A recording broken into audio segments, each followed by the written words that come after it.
죄인들은 왜 죄인이냐? 죄의 지배 아래에 살면서도 첫 번째, 죄가 뭔지 몰라요. 그게 죄인의 특징이에요. 예수 안 믿는 사람들한테 가서 물어보세요. 당신은 죄인입니까? 내가 왜 죄인이냐? 라고 대답할 것입니다. 내가 죄인인지를 모르는 것이 죄인의 특징이에요. 두 번째 죄인의 특징이 뭐냐면 죄의 결과에 대해서 너무 안일한 생각을 하는 거예요. 여러분, 죄의 결과는 너무나 끔찍한 것입니다. 인간의 말로는 표현할 수 없을 만큼 비참한 것입니다. 그럼에도 세상 사람들은 그냥 이렇게 살다가 그냥 죽으면 그만이지 라고 굉장히 쉽게 생각한다는 것입니다. 사실 그럴까요? 그렇지 않습니다. 예수 믿지 않고 지옥 간다는 말은요, 끔찍한 결과를 자기가 맞이해야 된다는 것입니다. 어떤 인생이 가장 불행한 인생이겠습니까?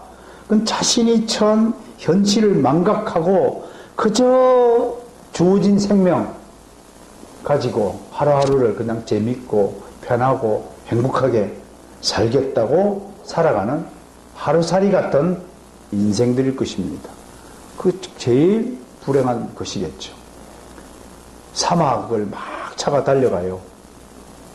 그런데 분명히 이 차는 10km까지만 달려갈 수 있는 연료가 구비되어 있습니다. 그런데 운전자는 자신의 차량의 기름이 10km밖에 달리지 못한다는 사실을 알지 못한다고 가정합시다. 그는 사막 중간에 차가 멈추어질 것이고 끝내 사막에서 길을 잃고 아마 극심한 고통 속에 처했다가 죽게 될 것입니다. 어떤 회사의 대표가 있었습니다.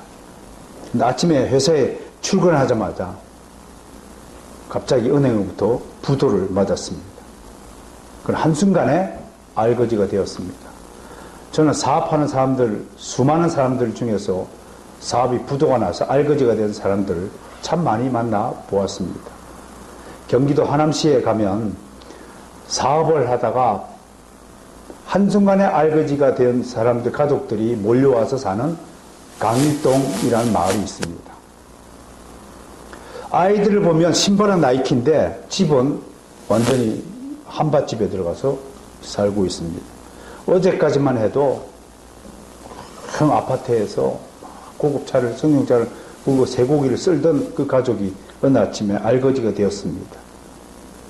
그런데 이 부도를 맞은 회사의 대표의 아내와 처제와 아이들은 그 순간에 어디 가 있냐면 해외여행 중이었습니다. 완전히 사업은 거들났는데 말입니다. 그들이 집에 돌아오면 이제 잠을 청할 집도 없다는 사실을 그들은 모릅니다. 그들 가족이 정말 행복한 가족일까요? 그들 앞에 닥쳐질 그 불행, 그 비참함이 그들에게 기다리고 있는데도 말입니다. 단지 모른다는 사실과 불행해질 것이라는 사실은 같은 의미가 될 수 있을 것입니다. 암에 걸린 사람은 그 암이 발각되어질 때까지 그 아픔을 모른다고 합니다.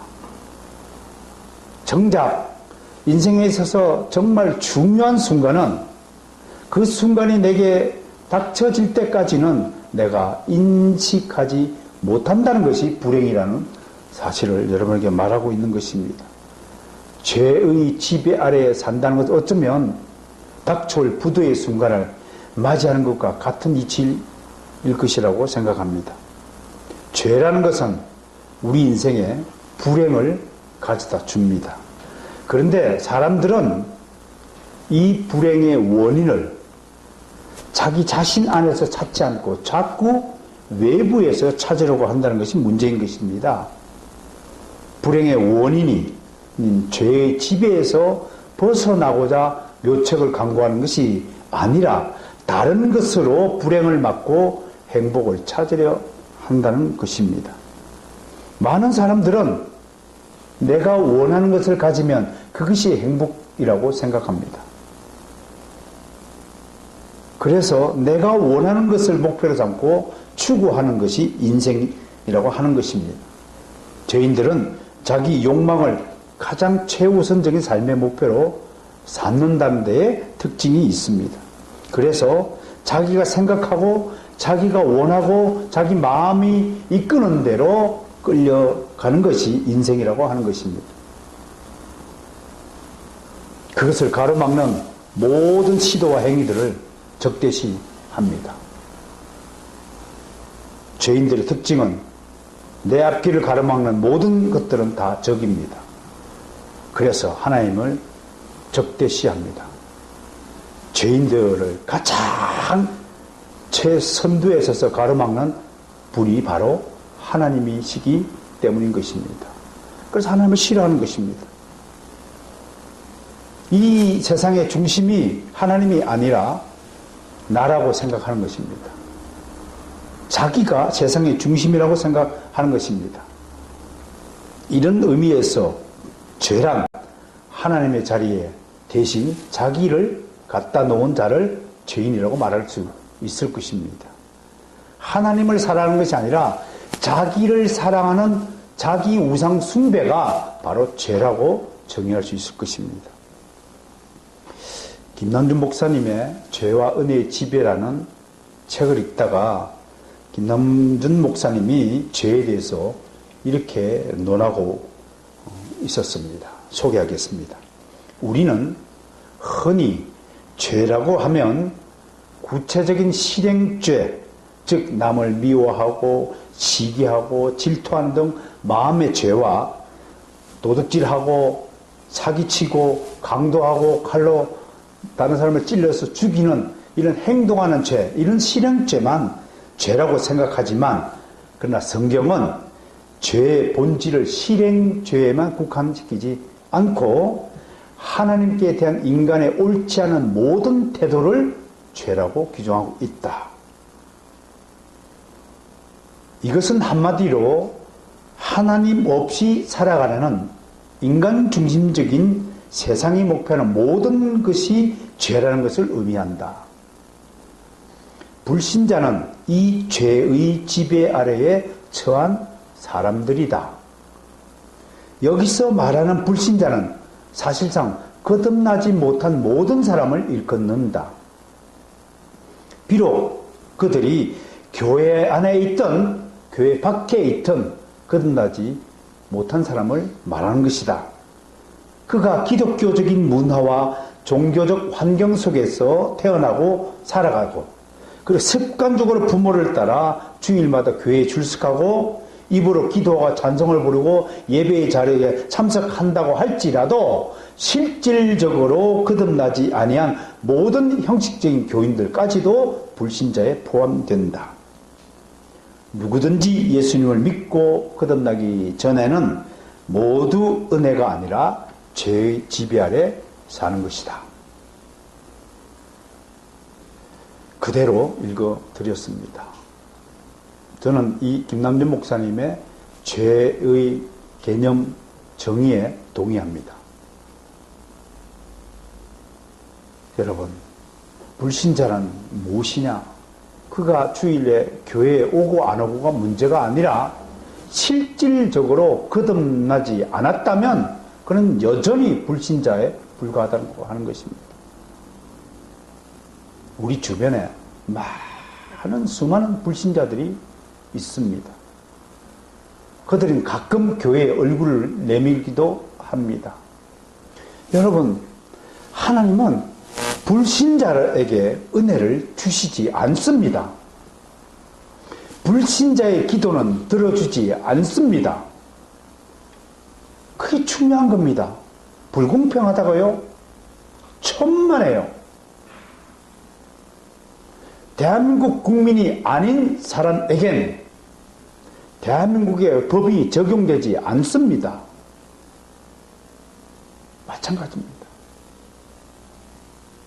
사랑하는 성도 여러분, 중요한 것은 누구든지 성령이 아니고서는 그리스도의 사람이 아니라는 로마서 8, 9선언을 꼭 기억하고 살아야 합니다.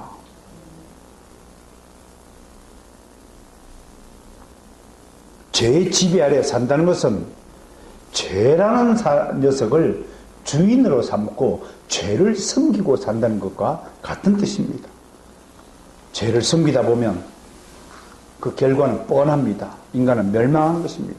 죄는 살려주는 것이 아니라 죽이는 존재입니다. 여러분, 그런데 안타깝게도 우리 속에는 죄가 있습니다. 성령과 함께 죄가 있습니다. 이 죄는 늘 육적인 욕망을 이루기 위해서 부추깁니다. 좀 더 자자, 좀 더 자자 라고 우리의 게으름을 부추깁니다.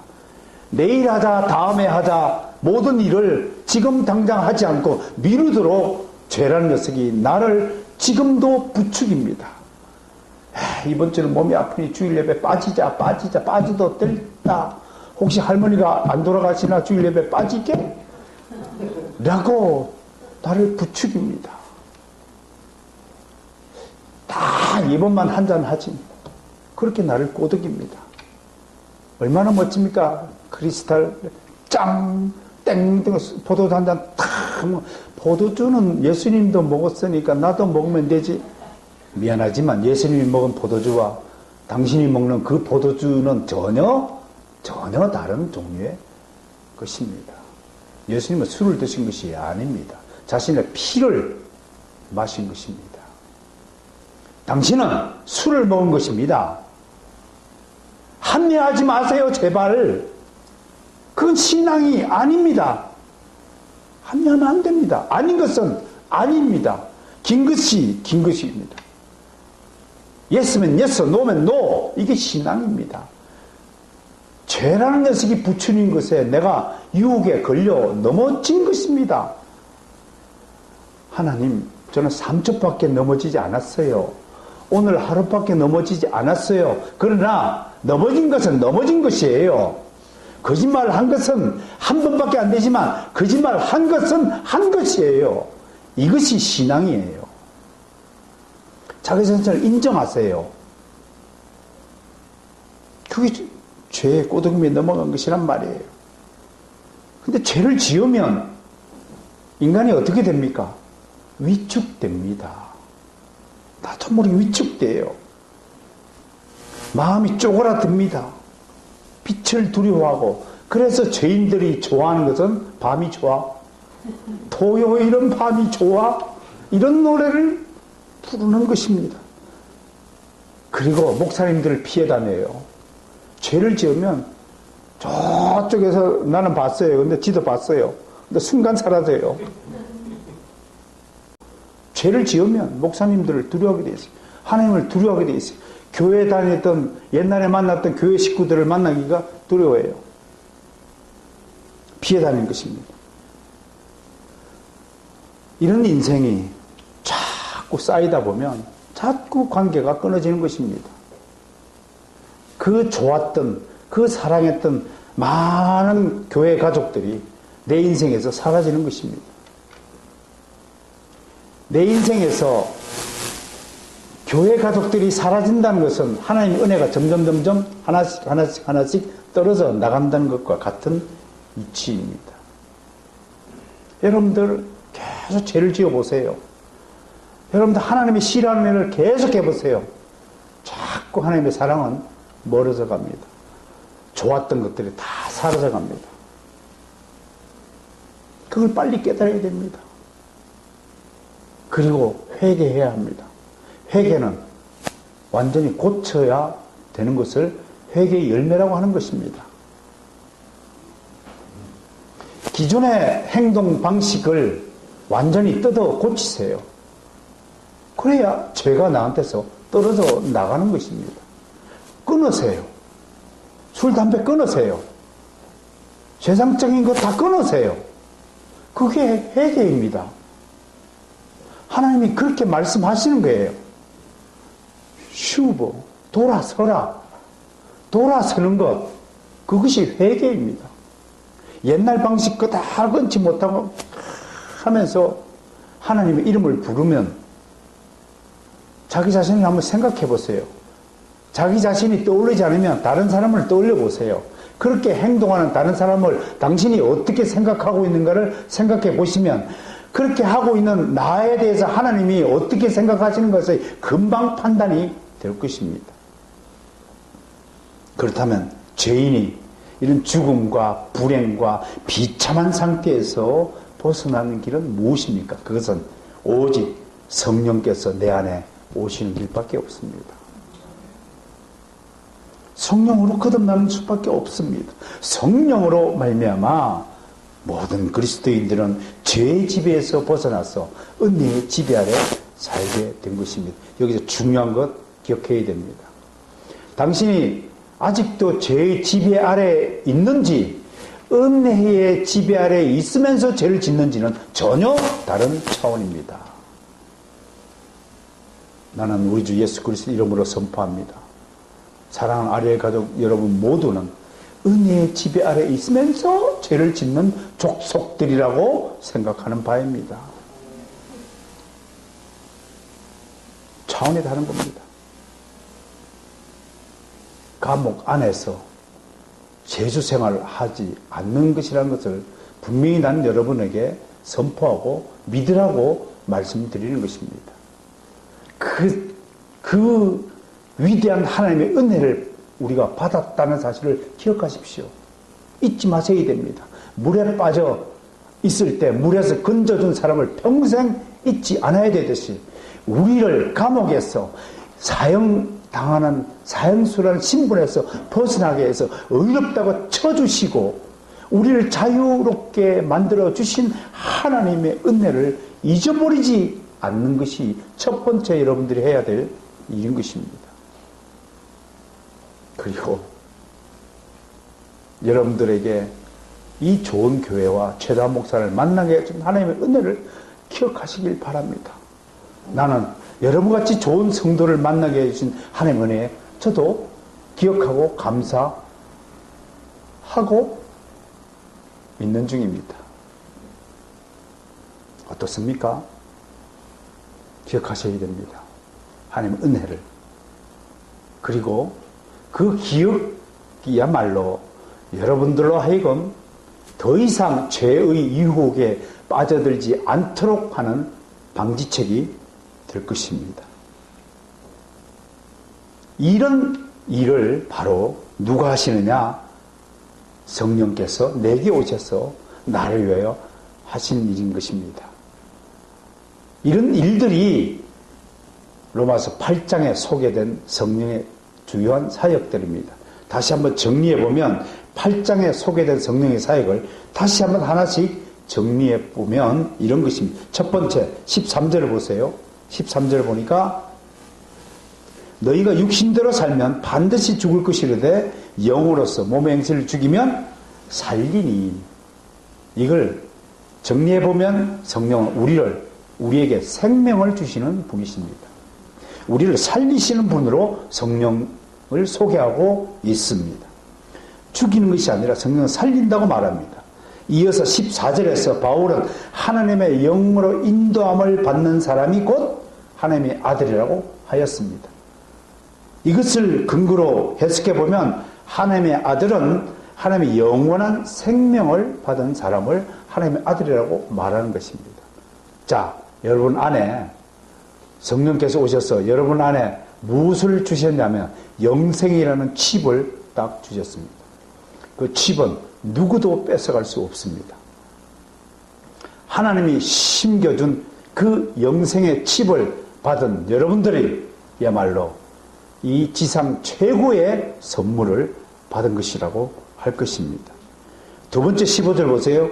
성령은 15절 너희는 다시 무수한 종의 영을 받지 아니하고 양자의 영을 받았으므로. 성령은 두 번째 우리의 신분을 바꾸어 주신 분이심을 사도 바울이 표현하고 있습니다. 성령으로 말미암아 우리는 죄의 종이 아니라 하나님의 양자가 되었다는 것입니다. 이와 비슷한 표현으로 사도 바울은 갈라디아서 4장 1절에서 종노릇과 자유라는 두 개념으로 비교하여 설명합니다. 전에는 종이었는데 이제는 자유하게 되었다. 신분의 변화이겠죠. 우리가 종이었을 땐 하나님의 심판자의 모습으로 무서워했지만 이제 아들의 신분이 되니까 아바 아버지, 사랑의 아버지, 자비의 아버지, 은혜의 아버지로 기억하게 되었다고 하는 것입니다. 지금도 구약의 패러다임에 같이 유대인들은 하나님을 그저 무서우신 심판하신 하나님, 두려움에 쌓인 하나님으로만 인식하고 있다는 것입니다. 세 번째 15절 끝에 성령님으로 말미암아 우리는 하나님을 아버지라고 부르게 되었습니다. 그 어떤 피조물도 하나님을 아버지라고 부르지 못한다고 지난주 설교에서 설명한 바가 있습니다. 오직 하나님의 아들만이 하나님을 아버지라고 부르는 것입니다. 이것이 성령께서 주시는 특별한 선물인 것입니다. 네 번째 17절 보세요. 17절 자녀이면 또한 상속자 곧 하나님의 상속자요 그리스도와 함께한 상속자니 우리가 그와 함께 성령을 받기 위하여 고난도 함께 받아야 할 것이니라. 성령은 우리가 상속자가 되도록 하였습니다. 신분만 바뀐 것이 아니라 우리 손에다가 엄청난 보화까지도 쥐게 만들어 주셨다고 하는 것입니다. 우리는 성령으로 말미암아 하나님의 기업을 물을 자, 유업을 이을 자가 된 것입니다. 이 유업을 23절에서는 뭐라고 표현하냐면 그뿐 아니라 또한 우리 곧 성령의 처음 익은 열매를 받은 우리까지도 처음 익은 열매라고 하였습니다. 그러므로 여러분들은 진짜로 부자라는 사실을 믿으시기를 바랍니다. 조금 전에 우리가 설교 시작 전에 돈 이야기를 잠깐 했지만 정말 돈이 많은 사람이 부자인가? 하나님의 유업을 이들 받을 상속을 받은 여러분들이 진짜 부자인가를 진지하게 생각해 보셔야 됩니다. 세상에 돈은 없어도 하나님 나라에서 진짜 부자가 누구인가를 믿으셔야 하는 것입니다. 물론 이 첫 열매인 하나님의 영광의 유업을 받기 위해서 우리는 고난이라는 대가를, 고난이라는 의무를 치루해야 된다는 사실 또한 잊지 말아야 합니다. 이상이 지금까지 사도 바울이 8장에서 논한 주요한 성령의 사역들입니다. 물론 성경 전체에 걸쳐 있는 성령의 사역을 전부 다 논한 것은 아니지만 이것만으로도 우리는 성령이 우리를 위해 무엇을 하는 분인지를 알 수 있습니다. 근데 오늘 이 성령의 사역에서도 가장 우리에게 필요하고 가장 중요한 성령의 사역을 사도 바울이 오늘 본문을 통해서 우리에게 설명하고 있습니다. 자, 26절입니다. 그것은 바로 우리의 연약함을 도우시는 성령님이라는 사실을 소개하고 있습니다. 이 26절을 설명하기 이전에 우리의 연약함이 무엇인가 사도 바울은 우리에게 소개하고 있습니다. 상황을 계속 악화시키는 인간의 두 가지 한계가 있는데요. 그 첫 번째, 우리가 25절에 보면 인간은 우리가 보지 못한다라고 사도 바울은 말씀하고 있습니다. 이것이 우리의 연약함입니다. 보지 못하는 거예요. 진짜를 보지 못하는 거예요. 맨날 겉만 보는 거예요. 속을 보지 못하는 거예요. 하나님은 중심을 보시는데 우리는 인간의 중심을 보지 못하는 것이에요. 그가 사기꾼인지 그가 진실한 사람인지 우리 분별하지 못하는 것입니다. 타락한 죄인의 시각은 제한되어 있습니다. 오직 자연 세계에만 눈이 열려 있습니다. 영적 세계를 보지 못하는 것입니다. 그런데 여러분에게 만약에 성령이 오셨다면 이제 여러분은 그 성령의 세계를 볼 수 있는 길이, 눈이 열리는 것입니다. 물론 그것은 험난한 훈련의 과정을 겪어야 나에게 주어지는 또 하나의 신비로운 기술이 될 것입니다. 우리는 불과 몇 분 뒤에 무슨 일이 일어날지 보지 못합니다. 우리는 우리가 믿는 바대로 어떤 결과가 우리 앞에 놓여 있을지 보지 못합니다. 그럼에도 저는 믿음의 눈을 가지라고 여러분에게 강조합니다. 리폼드 센터는 이미 세워져, 하나님 나라에 이미 세워져 있다는 사실을 믿음의 눈으로 바라보시라고 권면 드리는 것입니다.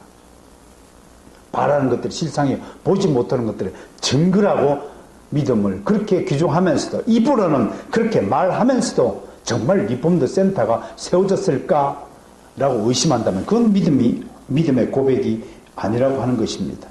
우리는 속에 감추어진 것들, 진실에 관한 것들을 자세히 보지 못하니까 유혹에 걸리고 사기당하고 넘어지는 것입니다. 두 번째 인간의 연약함이 뭐냐? 오늘 26절에 있습니다. 우리는 마땅히 기도할 바를 알지 못한다 라고 사도 바울은 슬퍼합니다. 이게 무슨 말일까요? 우리는 다들 기도하잖아요. 기도합니다. 그런데도 사도 바울은 오늘 우리는 기도할 바를 알지 못하는 사람들이라고 말하고 있습니다. 우리는 하나님의 뜻에 맞는 기도를 위해 노력하고 있고 그렇게 해야 되지만 실상 우리가 드리는 기도는 대부분 하나님의 뜻에 합당하지 않는 것들이라는 것을 기억해야 됩니다. 인정해야 됩니다. 그리하여 그것 때문에 성령께서 말할 수 없는 탄식으로 우리 속에 있는 기도를 하나님께 올려드린다고 오늘 표현하고 있습니다. 정말 이것은 기가 막힌 성령의 사역 중에 하나입니다. 아무리 영어를 가르쳐도 깨닫지 못합니다. 그대로 이 아이가 그 실력 갖고 시험을 치면 당장 낙방하기 불을 보듯 뻔한 이치입니다. 누구든지 예상할 수 있습니다. B동사가 I am인지 I is인지 I are인지도 구분하지 못하는 사람은 영어 문장을 쓸 수가 없지 않습니까? 한마디로요, 이거는 편법이요, 이거는 특별 조치 중에 특별 비상조치입니다. 성령께서 지금 우리의 기도를 대신 말할 수 없는 탄식으로 우리의 기도를 대신 들어준다는 것은 우리 대신 입학시험을 쳐준다는 것과 같은 놀라운 사건인 것입니다. 이거 엄청난 사건인 것입니다. 왜? 아무리 가르쳐도 안 되니까.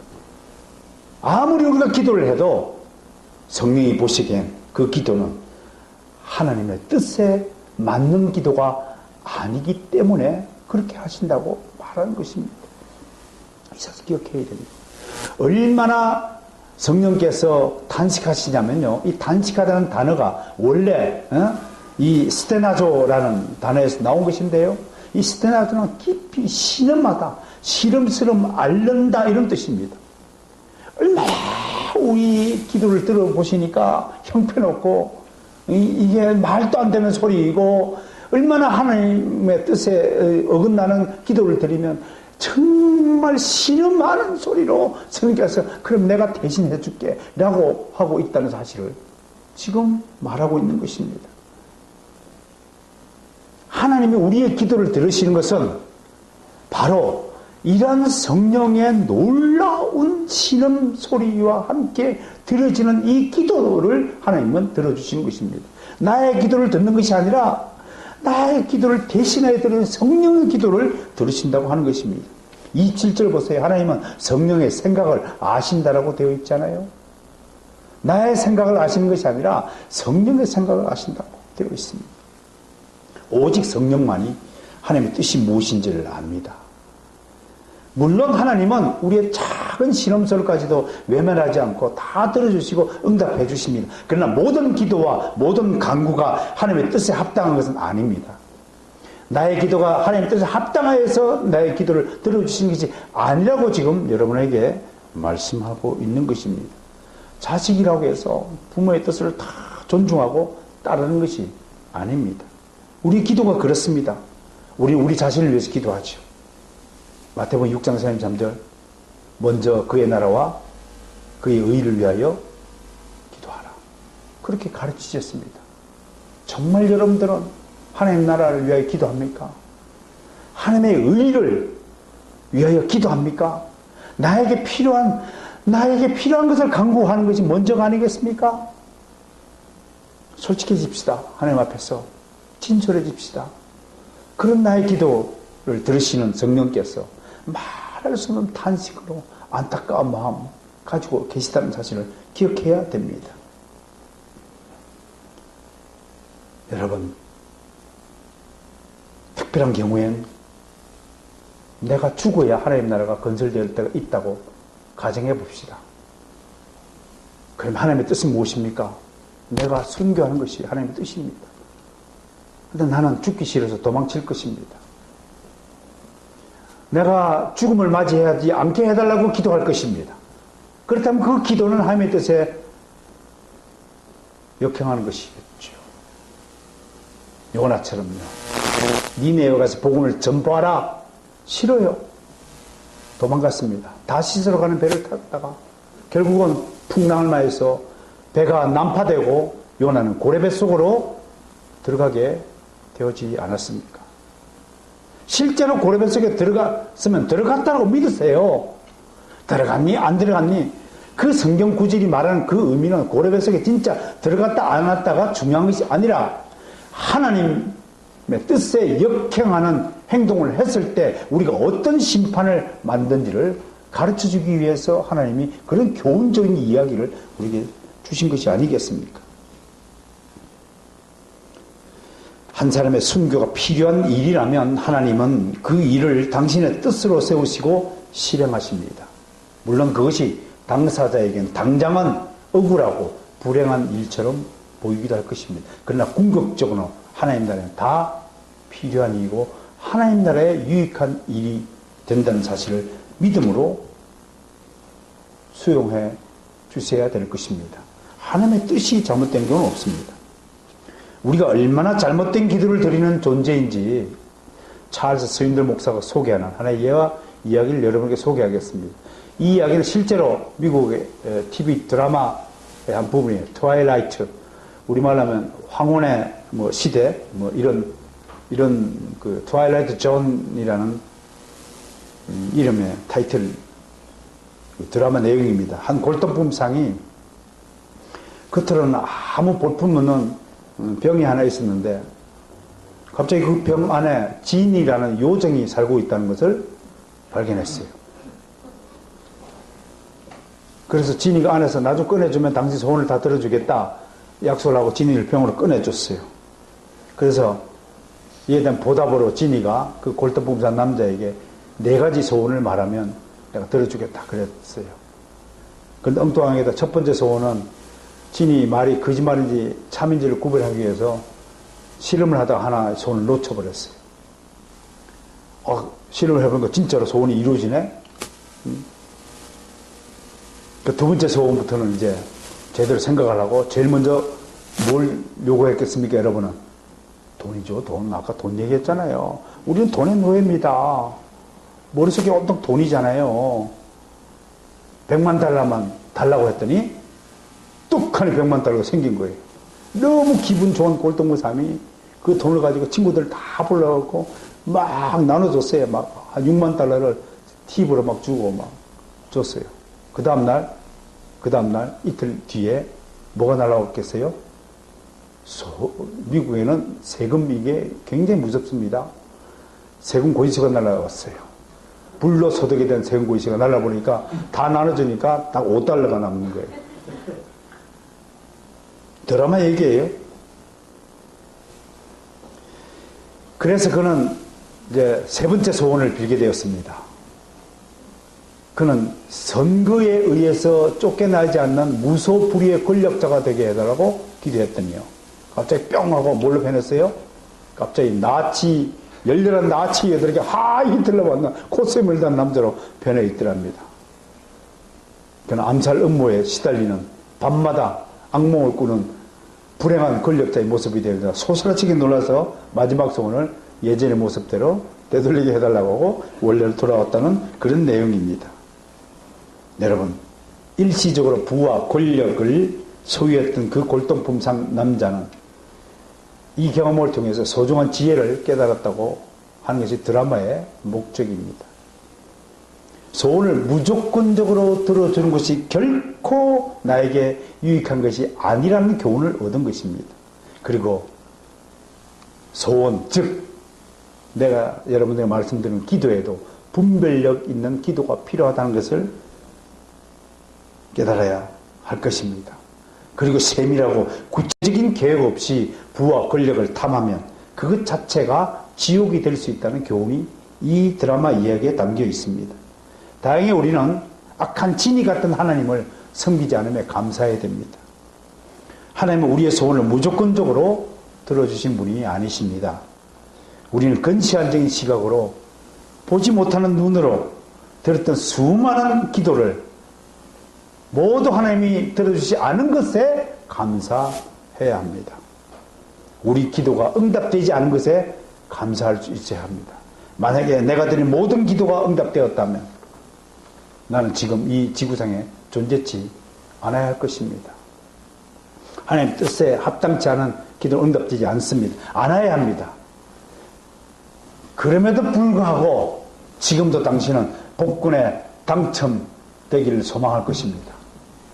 분명히 말합니다. 당신이 복권에 당첨되지 않은 것이 얼마나 당신을 위한 하나님의 응답인지를 깨달았기를 주님을 축원합니다. 그런데 여러분 여전히 복권 당첨되면 좋지라는 육신의 생각에 그 지배 아래 살게 될 것입니다. 이 육신의 생각을 버리지 않는다면 당신은 성령의 소욕대로 사는 사람이 아닙니다. 여전히 육에 속한 사람이 될 수 있다는 사실을 기억하시기 바랍니다. 이 버리는 거 쉽지 않아요. 오전에도 청년부 교리공과 시간에 육의 생각을 성령의 생각으로 바꾸는 것은 프로야구 2군 선수가 1군 무대에 서기까지 그 험난한 과정을 훈련을 연단을 그 과정을 겪어야 그 무대 1군 무대에 설 수 있듯이 여러분 성령의 무대에 아무나 서는 것이 결코 아닙니다. 아무나 메이저리그에 박찬호처럼 주전 선수가 되어서 볼을 던진 것이 아닙니다. 아무나 박세리처럼 그렇게 우승하는 것이 아닙니다. 그들은 그 우승을 하기 위해서 육에 속한 사람들도 그렇게 연습을 훈련을 연단을 그렇게 끊임없이 하지 않습니까? 육의 생각을 성령의 생각으로 바꾸는데 어찌 이런 연습과 훈련이 없어야 되겠습니까? 세 가지 텐션을 아까 오전에 소개했는데 어텐션, 성령의 주의를 늘 기울여야 합니다. 인텐션, 속에다가 큰 의지를 가져야 됩니다. 그리고 리텐션, 늘 기억하고 살아야 합니다. 이 세 가지 텐션을 기억하라고 청년들에게 오전에 말을 했습니다. 여러분, 육의 존재인 내가 성령의 습관대로 성령의 소욕대로 살기 위해서는 생각부터 바꿔야 합니다. 지금부터 내가 한다는 것을 완전히 바꾸셔야 됩니다. 마지막으로 성령이 우리를 위해서 하는 사역은 28절에 소개됩니다. 결과적으로 성령은 성도를 위하여 모든 것이 합력하여 선을 이루도록 도와주십니다. 이것이 성령이 우리를 위해서 하신 일입니다. 한 사람의 신자가 성도가 이 세상에서 궁극적으로 승리할 수밖에 없는 이유가 여기에 있는 것입니다. 모든 성도는 당장은 실패하는 것처럼 보이지만 종래엔 궁극적으로는 승리하게 됩니다. 영원한 행복을 누리게 됩니다. 모든 존재, 모든 일들, 모든 사건들의 목적은 오직 하나님의 아들인 여러분들을 위하여 존재하는 것입니다. 하나님의 과학 문명을 발전시키는 것. 핸드폰을 발전시키고 온갖 과학 무기를 발전시키는 누구를 위하여 그렇게 발전시키냐면 바로 하나님의 아들들을 위하여 그런 과학 문명도 발전시키는 사실을 성도들을 위한 것이라는 사실을 굳게 믿으시기를 바랍니다. 이것을 하나님의 선이라고 오늘 사도 바울은 소개하고 있습니다. 이것이 하나님의 선을 이룬다. 이것이 하나님의 목적이라는 사실을 분명히 밝히고 있습니다. 선이라는 헬라어가 재미있어요. 여러분 애기 손 참 이쁘고 곱잖아요. 선이라는 헬라어가 아가손입니다. 아가손. 기억하십시오. 아가손. 이게 하나님의 선입니다. 이 선을 이루시기 위해서 하나님이 선을 행하시고 선을 성취시키십니다. 하나님은 죄를 조성하는 분이 절대로 아닙니다. 하나님은 오직 선을 추구하십니다. 그리고 하나님의 선은 오직 인간에게 맞추어져 있습니다. 모든 인간은 하나님의 선하심 속에서 타당한 가치관을 가지고 하나님과 동행하며 살 때에만 진정한 행복을 누릴 수 있다는 사실을 믿으시길 바랍니다. 여기서 하나님이 선을 가지면 여러분이 만약 하나님의 선에 대하여 협력하고 인식하게 되면 모든 것이 합력하여 좋은 열매가 맺어진다는 사실을 말씀하고 있는 것입니다. 여기서 합력하다, 시내로 개인데 이 원래 개념이 뭐냐면 여러분 배틀을 짤 때 어떻게 해요? 시줄과 날줄을 엮듯이요. 하나 엮듯이 직조공이 그 시를 엮어간다 라는 뜻으로 원래 개념이 그렇다고 하는 것입니다. 바로 이런 모든 것들이 합력하여 이루어낸 그림이 바로 하나님이 선이라는 그림이라고 하는 것입니다. 여러분들은 종래에는 하나님의 선이라는 선물을 받은 아름다운 열매가 될 것입니다. 그것이 우리의 종국적인 형상이 될 것입니다. 그러면 여러분 이제부터 보지 못하는 눈, 생각하지 못하는 뇌, 브레인, 다시 말해서 지금까지 가지고 있던 여러분들의 모든 가치관, 인생관, 세계관을 바꾸셔야 합니다. 유교주의자에서 성경주의자로 거듭나야 합니다. 세상주의자에서 하나님 나라 주의자로 거듭나야 합니다. 인생의 목표가 달라져야 합니다. 인생에 살아가는 삶의 방식이, 태도가 달라져야 합니다. 많은 것들이 변화되어야 할 것입니다. 그리고 성장해야 할 것입니다. 고난에 대한 인식도 바꾸어야 합니다. 모든 시름과 고통을 오히려 기뻐하고 감사하는 신앙을 가지셔야 할 것입니다. 그것이 성경에 계시된 하나님의 뜻입니다. 기뻐하라. 고난이 유익이라. 원수를 위하여 기도하라.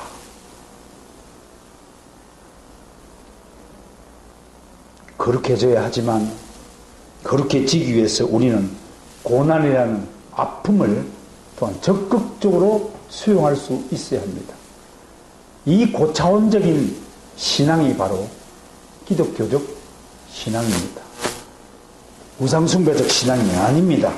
기독교적 신앙은 내게 주어지는 모든 것들을 하나님의 뜻으로 믿고 수용할 때에 나타나는 고난의 열매인 것입니다. 거룩의 열매는 온실 안에서 자라지 않습니다.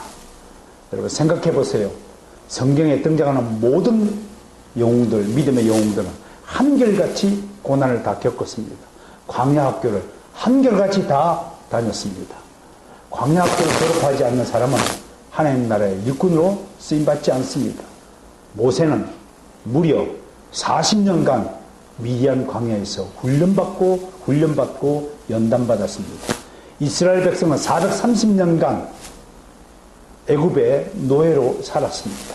그리고 바벨론에 가서 70년 동안 포로 생활을 견뎌야 했습니다. 야곱은 13년간 사울왕에 쫓기는 도망자 신세를 겪어야 했습니다. 어느 사람이 온실에서 편안하게 자라서 위대한 일을 했단 말입니까? 하나님은 온실 안에서 자란 열매 먹지 않습니다. 수확하지 않습니다. 편안하게 자란 자식들을 절대로 하나님 쓰지 않습니다. 그것이 하나님 나라의 법칙인 것입니다. 거룩은 폭풍우 속에서도 흔들리지 않는 아름다운 열매인 것입니다. 물론 세상은 여전히 악합니다. 세상은 불공평하고 가혹하고 충격적이고 공포스러운 곳입니다. 세상은 그리스도인들을 냉대하고 조롱하고 비난합니다. 똑바로 살려고 하는 사람을 다 시기 질투합니다. 나보다 돈 많이 버는 사람을 시기합니다. 나보다 더 사랑받는 사람을 시기하고 질투하는 것이 세상의 속성입니다. 그런 사람이 있다면 그는 여전히 세상의 어두움, 그림자를 자기에서 떼어내지 못하는 육적인 소욕에 사로잡힌 사람일 것입니다. 세상은 자기 유익을 추구하는 일에만 혈안이 되어 있습니다. 내가 짊어져야 될 짐을 다른 사람에게 대신 씌우고 뒤집어 씌우는 것이 세상의 속성입니다. 내 돈은 아깝고 남의 돈은 아깝지 않은 것이 세상의 만문이즘의 특징입니다. 그런데 예수님은 거꾸로 사셨습니다. 누가 나에게 오리를 가자 하면 심리까지 가지고, 누가 나에게 겉옷을 달라면 속옷까지 벗어주라. 작은 소자에게 냉수를 대접해 주어라. 높은 자리에 앉지 말고 말석에 앉아라. 대접 받는 자가 되지 말고 대접하는 자가 되라. 수많은 주님의 가르침이 우리 앞에 있습니다. 그럼에도 우리는 여전히 거꾸로 삽니다. 절대로 내 것은 손해보지 않아야 되고, 내 것을 빼앗기지 않아야 되고, 네 것을 먼저 써. 그것이 우리의 삶이었습니다. 지금까지. 그러나 사랑하는 성도 여러분, 오늘부터는 아련 개혁교회 성도 여러분, 위대한 개혁교회의 이름을, 그 명찰을 가슴에 붙잡혔다고 믿으신다면 이제부터는 여러분들이 완전히 바뀌어진 삶을 살아야 합니다. 제 자신부터 바뀌어질 것입니다. 내 아내부터 바뀌게 할 것입니다. 여러분 모두가 바뀌어져야 할 것입니다. 완전히 180도 달라져야 할 것입니다.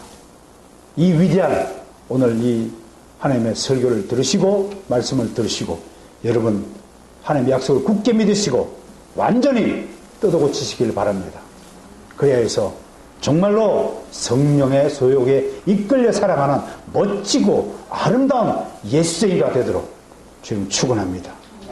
예수 그리스도 이름으로 축원합니다.